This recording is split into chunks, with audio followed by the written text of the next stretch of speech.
20-ാമത്തെ അധ്യായത്തിന്റെ 11 മുതൽ വചനങ്ങൾ. ഇത് പറയാൻ പോകുന്നത്, ഈ വചനം ശ്രദ്ധയോടെ കേൾക്കണം. ഇത് ഈ ലോകത്ത് ജനിച്ച് ജീവിച്ച് മരിക്കുന്ന ഹിന്ദുവായാലും മുസ്ലിം ആയാലും ക്രിസ്ത്യാനി ആയാലും ഏത് മതത്തിൽപ്പെട്ട നമ്മുടെ സഹോദരങ്ങളായാൽ പോലും, നമുക്കറിയാം നമ്മളെല്ലാം നമ്മുടെ സഹോദരങ്ങളാണ് അല്ലെ? ആരായാലും നമ്മുടെ സഹോദരങ്ങളാണ്. നമുക്ക് ജാതിയില്ല, മതമില്ല. ദൈവത്തിന് മുമ്പിൽ മനുഷ്യരെല്ലാം തുല്യരാണ്. ഹല്ലേലൂയ. അങ്ങനെയുള്ള ഈ ലോകത്തുള്ള എല്ലാ ജനങ്ങളും നിൽക്കുന്ന ഒരു ദിവസമുണ്ട്. ഹല്ലേലൂയ. ആ ദിവസം 2 പുസ്തകങ്ങൾ തുറക്കപ്പെടും. ഇത് വെറുതെ പറയുന്നതല്ല. ശ്രദ്ധിച്ച് കേൾക്കണേ മക്കളെ. കുറച്ച് യുവാക്കളൊക്കെ ഉണ്ട്, ശ്രദ്ധിക്കണം മക്കളെ. സാധാ ഒത്തിരിയേറെ കെടിവെച്ച് നിങ്ങളെ വല വെച്ച് പിടിക്കുന്നുണ്ട്. ഒത്തിരി നിങ്ങൾ ശ്രദ്ധിച്ചോ, ഒത്തിരി മൊബൈൽ ഫോൺ ഉപയോഗിച്ചാൽ പിന്നെ പ്രാർത്ഥിക്കാൻ പറ്റുകയില്ല. ഞാൻ വെറുതെ പറയുന്നതല്ല മക്കളെ. നിങ്ങൾ ഒരുപാട് മൊബൈൽ ഫോൺ ഒരു 2 മണിക്കൂർ നിങ്ങൾ റീൽസ് നോക്കി ലോകത്തിൻ്റെതായ ചവറുകൾ ഭക്ഷിച്ചു നോക്കിയേ, കൊന്തമെല്ലാം പറ്റുകയില്ല. പള്ളിയിൽ പോകാൻ പറ്റുകയില്ല, പ്രാർത്ഥിക്കാൻ പറ്റുകയില്ല, വിശുദ്ധ ബൈബിള് വായിക്കാൻ പറ്റുകയില്ല. കൃപ പോവും. ദൈവവിശ്വാസമൊക്കെ അവിടെയൊക്കെ തന്നെ ഉണ്ടാവും, പക്ഷെ കൃപ ഉണ്ടാവുകയില്ല. കൃപ ചോർന്നു പോകും. പ്രിയപ്പെട്ട സഹോദരങ്ങളെ, ദൈവത്തിൻ്റെ വചനത്തിന് മാറ്റമില്ല. എഴുതപ്പെട്ട വചനം പറയുകയാണ്, വിശുദ്ധ യോഹന്നാൻ പറയുകയാണ്, വെളിപാട് 20:11 മുതൽ. അതിൻ്റെ ഹെഡിങ് ഇങ്ങനെയാണ്: അവസാന വിധി. ഞാൻ വെണ്മയേറിയ ഒരു വലിയ സിംഹാസനവും അതിൽ ഇരിക്കുന്നവനെയും കണ്ടു. കർത്താവായ യേശു ക്രിസ്തുവിനെ. അവൻ്റെ വായിച്ചേ, ആരെങ്കിലും വായിച്ചേ. അവൻ നിന്ന് ഭൂമിയും ആശയം പോയി മറഞ്ഞു. അവയ്ക്ക് സങ്കേതവും ലഭിച്ചില്ല. മരിച്ചവരെല്ലാവരും, ചെറിയവരും വലിയവരും, സിംഹാസനത്തിന് മുമ്പിൽ നിൽക്കുന്നതായി ഞാൻ കണ്ടു. ആരൊക്കെയാണ്? വലിയവരും ചെറിയവരും. ഞാൻ കഴിഞ്ഞ ക്ലാസ്സിൽ വിവരിച്ച കാര്യമാണ്, അത് വിവരിച്ച കാര്യമാണ്. വിശുദ്ധരായിട്ടുള്ള ആത്മാക്കളും സാധാരണക്കുള്ള ആത്മാക്കളാണ് വലിയവരും ചെറിയവരും. Hallelujah, hallelujah, hallelujah. വിശുദ്ധ ബൈബിൾ പറയുകയാണ്, ഈ ലോകത്ത് ഇന്നേ വരെ മരിച്ച എല്ലാവരും തമ്പുരാന്റെ മുമ്പിൽ നിൽക്കുന്ന ഒരു ദിവസമുണ്ടെന്ന് വിശുദ്ധ ബൈബിൾ പറയുകയാണ്. മരിച്ചവരെല്ലാവരും, ചെറിയവരും വലിയവരും, സിംഹാസനത്തിന് മുമ്പിൽ നിൽക്കുന്നതായി ഞാൻ കണ്ടു. അടുത്ത വചനം പറയുകയാണ്, ഗ്രന്ഥങ്ങൾ തുറക്കപ്പെട്ടു. അത് ജീവന്റെ ഗ്രന്ഥമാണ്.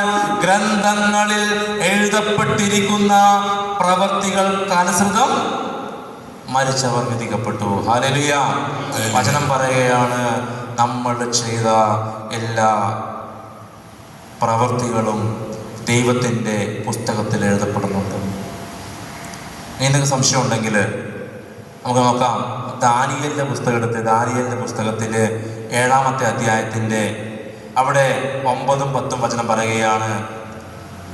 ജീവന്റെ പുസ്തകത്തെക്കുറിച്ചും ഈ ഗ്രന്ഥത്തെക്കുറിച്ചും വിശുദ്ധ ബൈബിൾ ഒരുപാട് സ്ഥലങ്ങളിൽ പറയുന്നുണ്ട്. വെളിപാടിലൊക്കെ ആവർത്തിച്ച് പറയുന്നുണ്ട്. ലേഖനങ്ങളിലുണ്ട്, പഴയ നിയമത്തിലുണ്ട്, ഈശോ പറയുന്നുണ്ട്. അത് ഒത്തിരി പുസ്തകത്തെക്കുറിച്ച് പറയുന്നുണ്ട്. ഇവിടെ ദാനിയേൽ 7:9 മുതൽ പറയുകയാണ്, ഞാൻ നോക്കിക്കൊണ്ടിരിക്കെ സിംഹാസനങ്ങൾ നിരത്തി പുരാതനായവൻ ഉപവിഷ്ടനായി.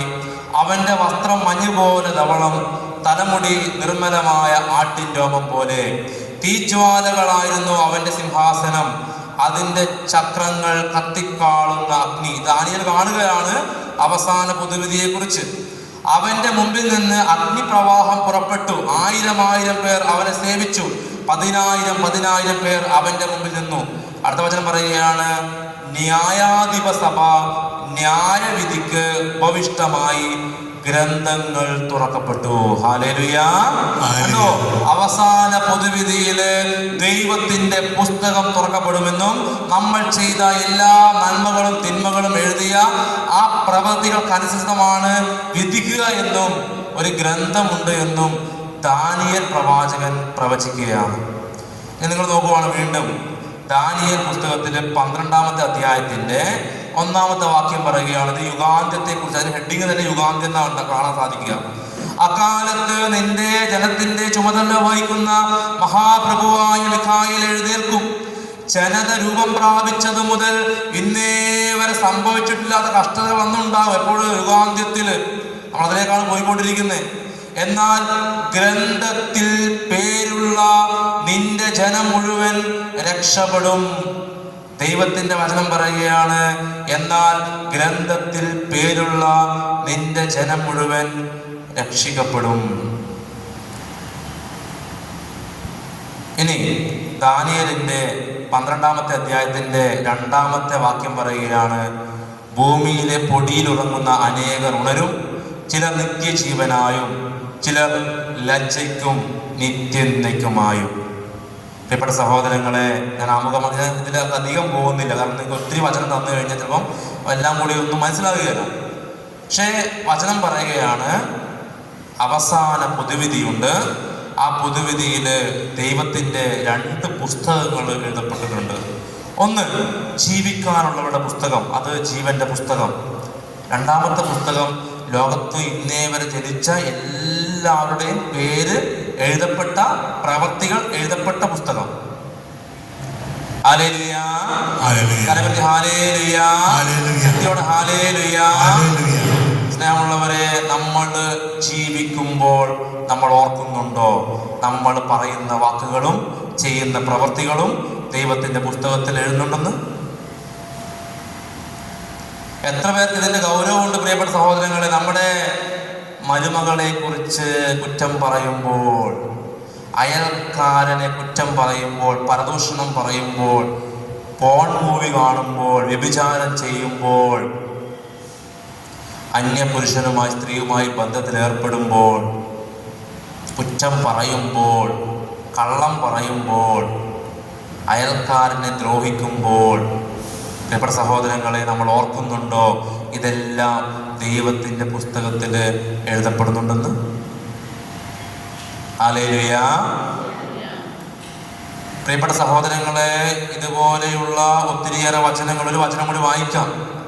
മലാക്കി പ്രവാചകന്റെ പുസ്തകത്തില്, ജീവന്റെ പുസ്തകത്തെ കുറിച്ച് പറയുകയാണ്. നമ്മൾ ചെയ്യുന്ന എല്ലാ പ്രവൃത്തികളും, ഞാൻ സ്നേഹത്തിൽ പറയുന്നത് എന്തുകൊണ്ടാണ് അറിയാവോ? നമുക്ക് ഇപ്പോൾ ജീവിച്ചിരിക്കുമ്പോൾ നമ്മുടെ തെറ്റുകൾക്ക് നമുക്ക് പ്രായശ്ചിത്തം ചെയ്യാനുള്ള എല്ലാ അവസരവും ഉണ്ട്. നമ്മൾ ചെയ്ത തിന്മകള് കുമ്പസാരിച്ച് ഏറ്റുപറഞ്ഞ് അതിന് പ്രായശ്ചിത്ത പരിഹാരം ചെയ്യുമ്പോൾ ദൈവം എഴുതപ്പെട്ട നമ്മുടെ പാപത്തിന്റെ ആ പുസ്തകത്തിൽ നിന്നും നമ്മുടെ പാപത്തെ ദൈവം മായ്ച്ചു കളയും. ഇത് സഭയുടെ പഠനമാണ്. ഹല്ലേലൂയ. നമ്മൾ എത്ര വലിയ മാരക പാപം ചെയ്താലും പ്രിയപ്പെട്ട ഓർക്കുക, ദൈവത്തിന്റെ പുസ്തകത്തിൽ എഴുതുന്നുണ്ട്. അത് കുമ്പസാരിക്കുന്നില്ല എങ്കിൽ, പാപം ഏറ്റുപറയുന്നില്ലെങ്കിൽ ഇതിന്റെ ശിക്ഷ നമ്മൾ ഏറ്റുവാങ്ങേണ്ടി വരും. അത് മാരക പാപമാണ് ചെയ്തതെങ്കിൽ നമ്മൾ നരകത്തിൽ പോയി കിടക്കും. Hallelujah, hallelujah. മലാക്കി പ്രവാചകന്റെ പുസ്തകത്തില് അവിടെ 3-ാമത്തെ അധ്യായത്തിന്റെ ചില വചനങ്ങൾ പറയുകയാണ്. 14-ാമത്തെ വാക്യം പറയുകയാണ്, നിങ്ങൾ പറഞ്ഞോ ദൈവത്തെ സേവിക്കുന്നത് വ്യർത്ഥമാണ്. ഇന്നത്തെ കാലഘട്ടത്തിന്റെ സംസാരമാണ്. നിങ്ങൾ പ്രാർത്ഥിച്ചിട്ട് എന്ത് കിട്ടി? ചിലർ പറയും, നീയൊക്കെ ഒത്തിരി കാലമായില്ലേ പ്രാർത്ഥിക്കുന്നേ, നിന്റെ മക്കൾക്ക് എന്താ ഒരു ഗതിയില്ലാത്ത, നിന്റെ കുടുംബത്തിനൊരു ഐശ്വര്യമില്ലാത്ത.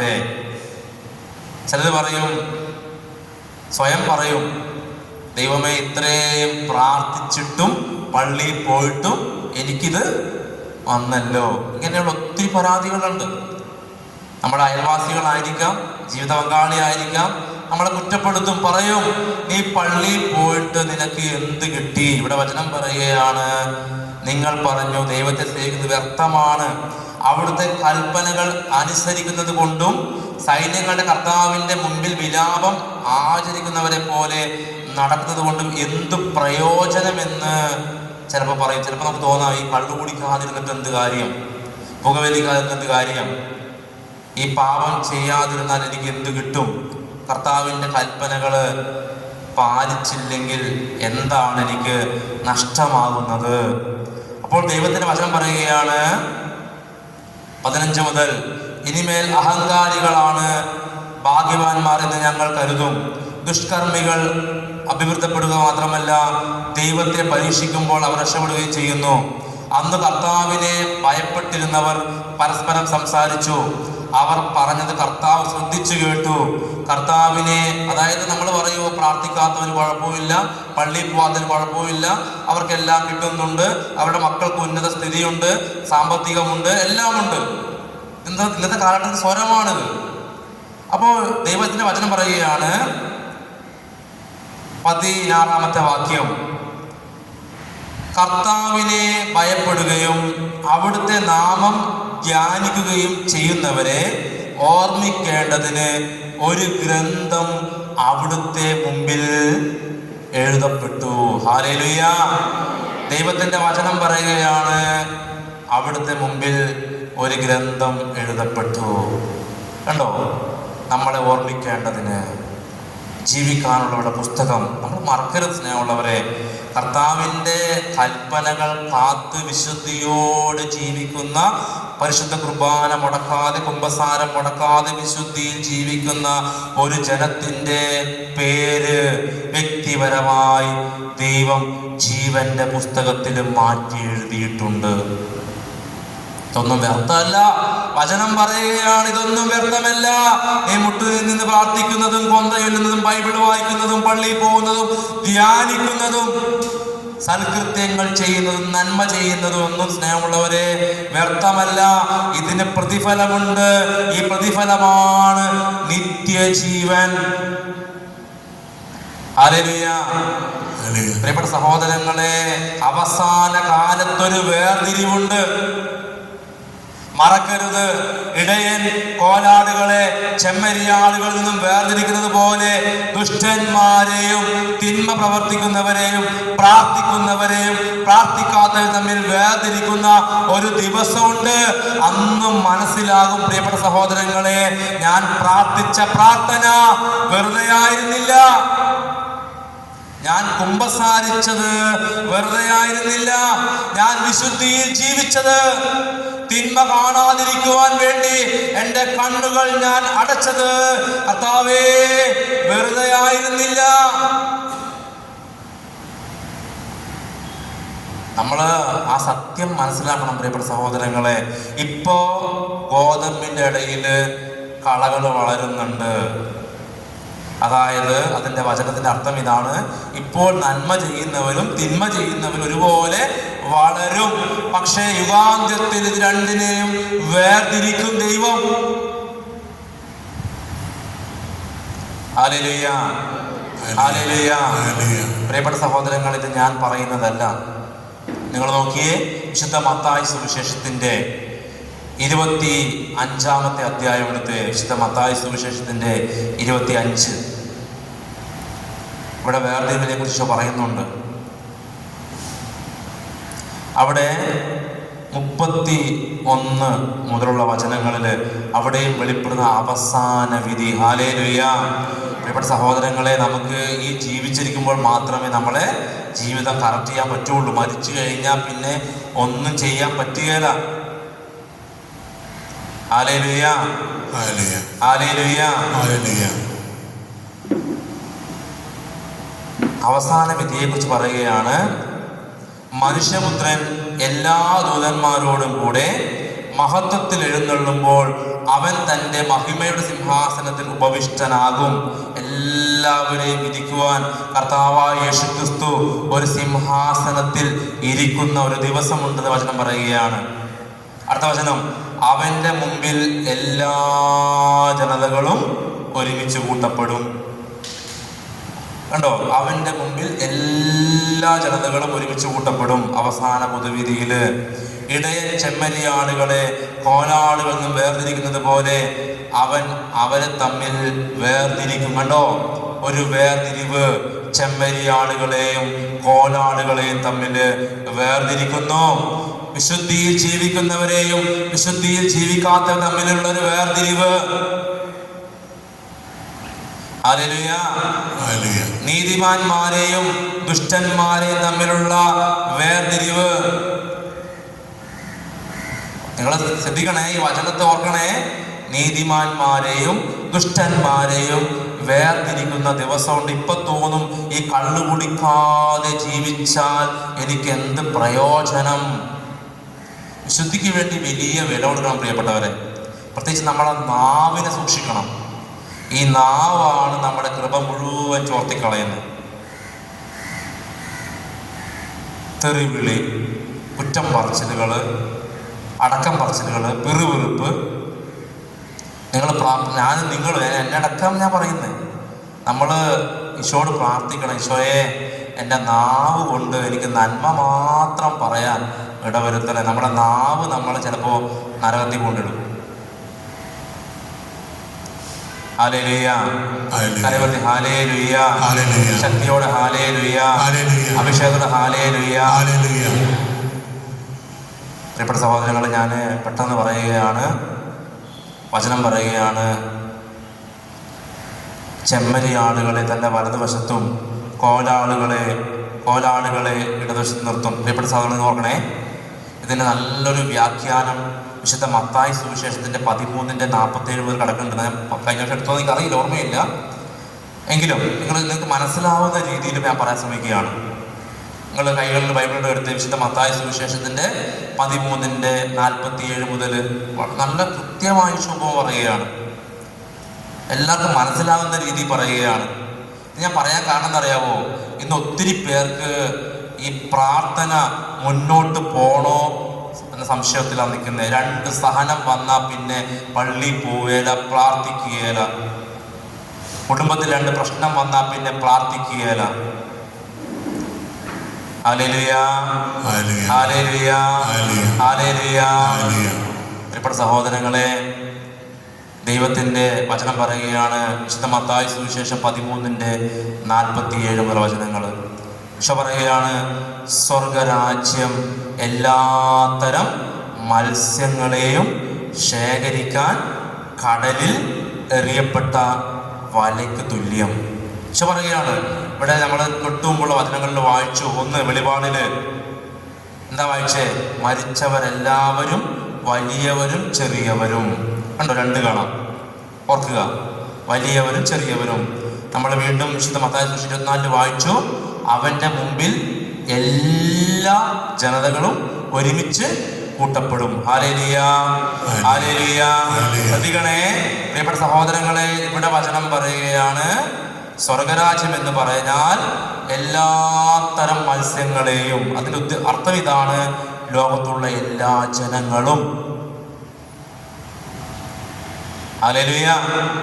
ഇവിടെ നമ്മൾ അറിയണം, സ്വർഗത്തിലേക്കുള്ള ഏക വഴി കർത്താവായ യേശുക്രിസ്തുവാണ്. അത് ആര് തന്നെ ആയാലും, യഹൂദനായാലും, പാഴ്സിയായാലും, സിഖുകാരനായാലും, ഗ്രീക്കുകാരനായാലും, ആര് തന്നെ ആയാലും, ഈ ലോകത്തുള്ള എല്ലാ ജനങ്ങളും സ്വർഗത്തിലേക്ക് പോകുന്ന ഏക വഴി അത് കർത്താവായ യേശുക്രിസ്തുവിലൂടെ മാത്രമാണ്. യേശുക്രിസ്തുവിനെ രക്ഷകനായി, നാഥനായി സ്വീകരിക്കാത്ത ആർക്കും നിത്യജീവന്റെ പടിക്കൽ പോലും എത്താൻ പറ്റുകയില്ല. ഇഷ്ടം പോലെ വചനമുണ്ട്. എത്ര വചനം വേണം നിങ്ങൾക്ക്? ഇഷ്ടം പോലെ, ഒരുപാട് വചനങ്ങൾ. യേശു മാത്രമാണ് ഏകരക്ഷ എന്നുള്ള വചനം ഇഷ്ടം പോലെ ഉണ്ട്. Hallelujah, hallelujah. എല്ലാ ജനതകളും. വീണ്ടും വചനം പറയുകയാണ്, വല നിറഞ്ഞപ്പോൾ അവർ അത് വലിച്ച് കരയ്ക്ക് കയറ്റി. ശ്രദ്ധിക്കണേ. സ്വർഗരാജ്യം എന്ന് പറയാൻ വേണ്ടി ഈശോ പറയുന്ന ഉപമയാണ്, എല്ലാത്തരം മത്സ്യങ്ങളെയും ശേഖരിക്കാൻ കടലിൽ എറിയപ്പെട്ട വലയ്ക്ക് തുല്യം. വല നിറഞ്ഞപ്പോൾ അവർ അത് വലിച്ച് കരയ്ക്ക് കയറ്റി. അവർ അവിടെ ഇരുന്ന് നല്ല മത്സ്യങ്ങളെ പാത്രത്തിൽ ശേഖരിക്കുകയും ചീത്ത മത്സ്യങ്ങളെ പുറത്തേക്ക് എറിയുകയും ചെയ്തു. കണ്ടോ? വചനമാണ് ഞാൻ വായിക്കുന്നത്, ഞാൻ വെറുതെ പറയുന്നതല്ല. വിശുദ്ധ ബൈബിള് പറയുകയാണ്. വിശുദ്ധ മത്തായി സുവിശേഷത്തിന്റെ 13:47 മുതലുള്ള വചനങ്ങളില് വീണ്ടും വചനം പറയുകയാണ്, യുഗാന്ത്യത്തിലും ഇതുപോലെ സംഭവിക്കും. കണ്ടോ? ഈശോ പറയുകയാണ്, ഈശോ ഇതെന്താ ഉപമ പറയുകയാണ്, എല്ലാ മത്സ്യങ്ങളെയും പിടിച്ച് കരയിൽ കയറ്റി, പക്ഷേ അവിടെ ഇരുന്ന് നല്ലതിനെ മാത്രം പാത്രത്തിൽ ശേഖരിച്ചു, ചീത്ത മത്സ്യത്തെ പുറത്തേക്ക് എറിഞ്ഞു. വചനം പറയുകയാണ്, തൊട്ടുമുമ്പ് വായിച്ചു, അവന്റെ മുമ്പില് കോലാടുകളെയും ചെമ്മരിയാടുകളെയും വേർതിരിക്കുന്ന ഒരു ദിവസമുണ്ട്. ഇതാണ് ആ വേർതിരിവ്. വചനം വീണ്ടും പറയുകയാണ്, യുഗാന്ത്യത്തിലും ഇതുപോലെ സംഭവിക്കും. ദൈവദൂതന്മാർ ദുഷ്ടന്മാരെ നീതിമാന്മാരിൽ നിന്നും വേർതിരിക്കുകയും അഗ്നികുണ്ഡത്തിലേക്ക് എറിയുകയും ചെയ്യും. അവിടെ വിലാപവും പല്ലുകടിയുമായിരിക്കും. ഈശോ പറയുകയാണ്, നീതിമാൻ മാത്രമേ സ്വർഗത്തിൽ പോവുകയുള്ളൂ. Hallelujah, hallelujah, hallelujah. ഞാനൊരു നല്ലൊരു വചനഭാഗം കൂടി പറഞ്ഞുകൊണ്ട് ഞാൻ അവസാനിപ്പിക്കാൻ വേണ്ടി ആഗ്രഹിക്കുകയാണ്.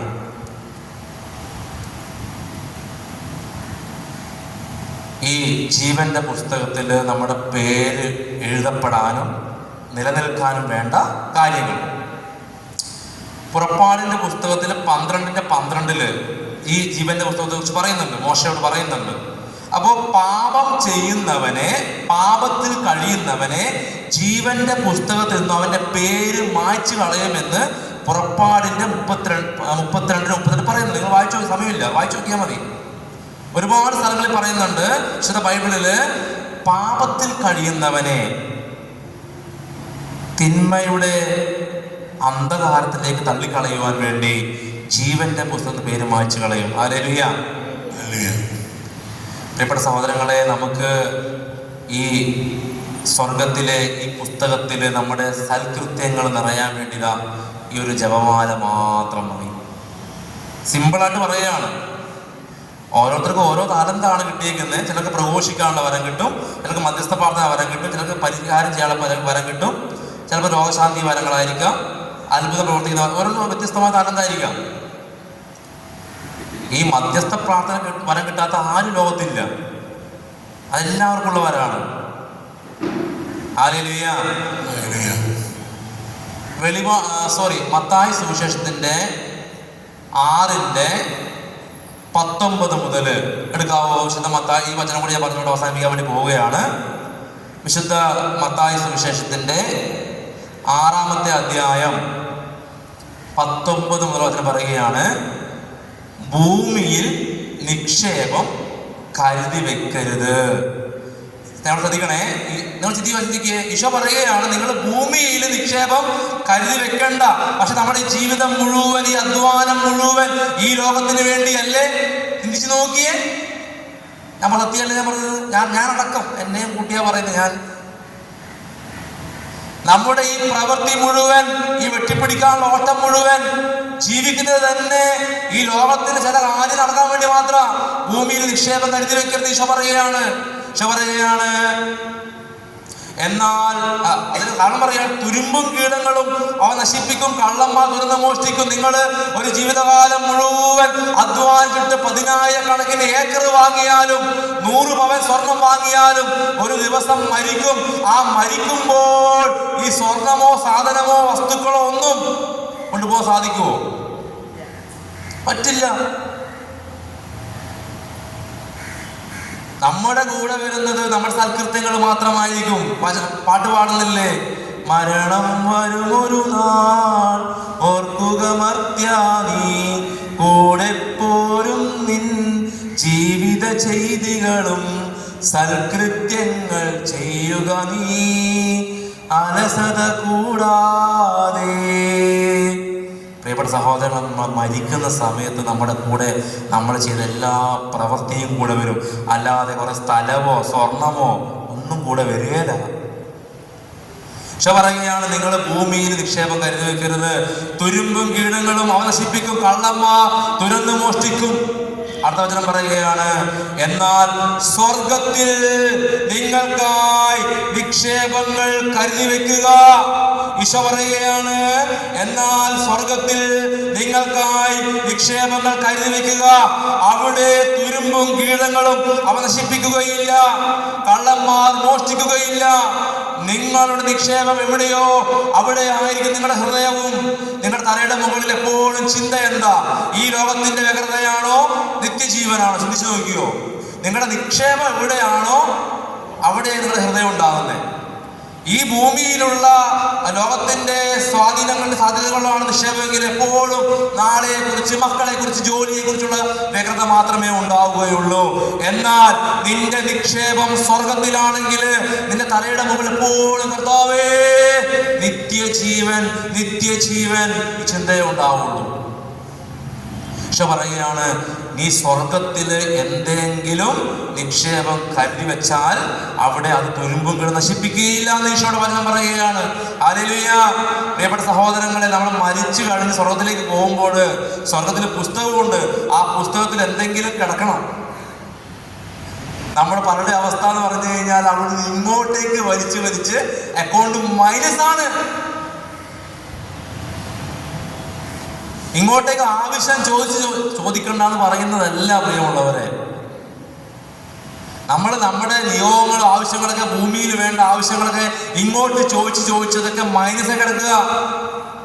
നമ്മൾ ഈ ജപമാല വഴി, പ്രാർത്ഥന വഴി എങ്ങനെയാ നമുക്ക് വേണ്ടി പ്രാർത്ഥിക്കുമ്പോഴല്ല സ്വർഗത്തിൽ നിക്ഷേപം വരുന്നത്, മറ്റുള്ളവർക്ക് വേണ്ടി, സഹോദരങ്ങൾക്ക് വേണ്ടി, അക്രൈസ്തവർക്ക് വേണ്ടി, യേശുവിനെ അറിയാത്തവർക്ക് വേണ്ടി പ്രാർത്ഥിക്കുമ്പോൾ ലോകത്ത് കൂട്ടമാനസാന്തരം ഉണ്ടാവും. നിങ്ങൾ വിചാരിക്കുന്നുണ്ടോ ഈ ലോകത്ത് ഇസ്ലാം മത രാജ്യങ്ങളിലൊക്കെ വചനം പറയാതെ ലക്ഷക്കണക്കിന് ആത്മാക്കള് യേശുവിനെ രക്ഷകനും നാഥനുമായി സ്വീകരിച്ച് വരുന്നത്? പ്രിയപ്പെട്ട സഹോദരങ്ങളെ, നമ്മളാരും അറിയാതെ കരഞ്ഞുകൊണ്ട് ദേവാലയത്തിലും ഭവനങ്ങളിലും ചില ചാപ്പലുകളിലും തളരാതെ നിൽക്കുന്ന ഉയർത്തിയ ചില കരങ്ങളുണ്ട്, വൈദികരുടെ, സന്യസ്തരുടെയും ആത്മായ സഹോദരങ്ങളുടെയും. ഈ പ്രാർത്ഥന കൊണ്ടാണ് ലോകത്ത് മാനസാന്തരം വരുന്നത്. പ്രിയ സഹോദരങ്ങളെ, നമ്മൾ പ്രാർത്ഥിക്കണം. ഈ പ്രാർത്ഥനയ്ക്ക് വിലയുണ്ട്. ഞാൻ എൻ്റെ വാക്ക് ചുരുക്കാൻ വേണ്ടി ആഗ്രഹിക്കുമ്പോൾ ഇത്രമാത്രം ആഗ്രഹിക്കുന്ന വിഷയമുള്ളവരെ, ഈ കാലഘട്ടത്തിൽ എത്രമാത്രം നമുക്ക് ആത്മാക്കളെ നേടുവാൻ സാധിക്കുമോ? നിങ്ങൾ ഞാൻ ഒരു ടിപ്പ് പറഞ്ഞിട്ട് അവസാനിപ്പിക്കാം. പലരും ധ്യാനം കൂടാൻ വരുന്നതും പ്രാർത്ഥിക്കാൻ വരുന്നതും ചില ഭൗതികമായ കാര്യങ്ങൾ നടക്കാൻ വേണ്ടി. അത് സത്യമല്ലേ? ഒരു 70% ആൾക്കാർ അങ്ങനെ തന്നെ. നമ്മളെ ഒന്നിക്കല് മക്കളുടെ പ്രശ്നം മാറാൻ, സാമ്പത്തിക പ്രശ്നം മാറാൻ വേണ്ടി, രോഗം മാറാൻ വേണ്ടി, ഇതൊക്കെ നല്ലതാണ്, എല്ലാം വേണ്ടതാണ് തീർച്ചയായിട്ടും. ഇതിന് ഞാൻ കുറ്റപ്പെടുത്തുന്ന ഒന്നുമില്ല. നമുക്ക് ഈ ലോകത്ത് ജീവിക്കാൻ ആവശ്യമായിട്ട് എല്ലാ കാര്യങ്ങളും വേണം. ഇത് സിമ്പിളായിട്ട് നിങ്ങൾക്ക് പ്രാർത്ഥിക്കാതെ, നിങ്ങൾ എവിടെയും ഓടാതെ ഇതൊക്കെ നിറവേറുന്ന ഒരു വലിയ ടിപ്പാണ്. പ്രിയപ്പെട്ടവരെ, നഷ്ടപ്പെട്ടു പോകുന്ന ആത്മാക്കൾക്ക് വേണ്ടി പ്രവർത്തിക്കുക, പ്രാർത്ഥിക്കുക. ഞാൻ വെറുതെ പറയുന്നതല്ല. എൻ്റെ 13 വർഷത്തെ ദൈവത്തിൻ്റെ ഉള്ള ജീവിത അനുഭവം പറയുകയാണ്.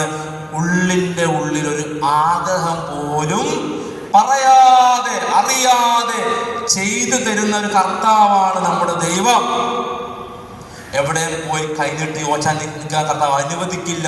എനിക്ക് എന്തെല്ലാം ആവശ്യമാണോ അതെല്ലാം ഞാൻ പറയാതെ ദൈവം എനിക്ക് തരും. ഹല്ലേലൂയ. അതിന് വേണ്ടത് എത്രയേ ഉള്ളൂ പ്രിയമുള്ളവരെ. ഈ ജപമാല കൊണ്ട് നടക്കുമ്പോഴും ഇരിക്കുമ്പോഴും വീട്ടിൽ വെറുതെ ഇരിക്കുമ്പോഴൊക്കെ ഇതെടുത്ത് പ്രാർത്ഥിക്ക്. പാപികൾക്ക് വേണ്ടി ഇന്ന് ലോകം മുഴുവൻ കർത്താവിനെ അറിയാതെ ലക്ഷക്കണക്കിന് ആത്മാക്കളാണ് നിത്യ നരകത്തിൽ പതിക്കുന്നത്. 100 വർഷം മുമ്പ് ദൈവമാതാവ് പറയുകയാണ്, അന്ന് ഇതുപോലെ തോണ്ടാൻ മൊബൈലൊന്നും ഉണ്ടായിട്ടില്ല പ്രിയമുള്ളവരെ. ഈ കമ്പ്യൂട്ടറും ഈ ടച്ച് ഫോണൊക്കെ വന്നിട്ട് എത്ര കാലായി? 100 വർഷം മുമ്പ് ഇതുപോലെ പാപത്തിന്റെ അവസ്ഥ ലോകത്തില്ല. അന്ന് പരിശുദ്ധ അമ്മ മാതാവ് പറയുകയാണ്, ഫാത്തിമയില് വിശുദ്ധ ഫ്രാൻസിസിനോട്, ജസീന്റോട് പറയുകയാണ്, മക്കളെ, ഭൂമിയിൽ മഞ്ഞ് പെയ്യുന്നത് പോലെ അനേകം ആത്മാക്കൾ നിത്യ നരകത്തിൽ പതിക്കുന്നു. എന്നാൽ ഈ കാലഘട്ടത്തില് വിരൽ തുമ്പില് പാപത്തിന്റെ കാലഘട്ടം. നിങ്ങൾക്കറിയാമോ, ഇന്ന് നമ്മള് യൂട്യൂബ് എടുത്ത് നോക്കുക, റീൽസ് നോക്കുകയാണെങ്കിൽ അവിടെ നമ്മൾ പറയാതെ ചില ആപ്പ് വരികയാണ്. എന്താ ആപ്പ്? നിങ്ങൾക്ക് സെക്സ് ചെയ്യാൻ താല്പര്യമുണ്ടോ, ഫോൺ മൂവി കാണാൻ താല്പര്യമുണ്ടോ, ആരും അറിയില്ല. ഞാൻ വെറുതെ പറഞ്ഞാണോ? അല്ല, നിങ്ങൾ ഫേസ്ബുക്ക് എടുത്ത് നോക്കിയേ. നമ്മൾ എത്ര മാന്യമായിട്ട് ഉപയോഗിക്കുന്ന ഫേസ്ബുക്ക് ആണെങ്കിൽ പോലും ഇതിനകത്തേക്ക് അശ്ലീലമായ ചിത്രം വന്നിട്ട് നിങ്ങൾക്ക് ജോഡി ആപ്പ്, അങ്ങനെ പല ആപ്പുകളുണ്ട്. പ്രിയപ്പെട്ട സഹോദരങ്ങളെ, പ്രത്യേകമായി നമുക്ക് പ്രാർത്ഥിക്കാം. നമുക്ക് തുടർന്ന് നമുക്ക് വചന ശുശ്രൂഷ നമ്മുടെ പ്രിയപ്പെട്ട സിസ്റ്ററാണ്. ഒരു നിമിഷം പരിശുദ്ധ അമ്മയോട് നന്ദി പറഞ്ഞുകൊണ്ട് ദൈവത്തിൻ്റെ കരത്തിൻ്റെ സാന്നിധ്യത്തെ ഓർത്ത് നന്ദി പറഞ്ഞുകൊണ്ട് നമുക്ക് പ്രാർത്ഥിക്കാം. നന്മ നിറഞ്ഞ മറിയമേ സ്വസ്തി, കർത്താവ് അങ്ങയോട് കൂടെ സ്ത്രീകളിൽ അങ്ങ് അനുഗ്രഹിക്കപ്പെട്ടവളാകുന്നു, അങ്ങയുടെ ഫലമായി ഈശോ അനുഗ്രഹിക്കപ്പെട്ടവനാകുന്നു.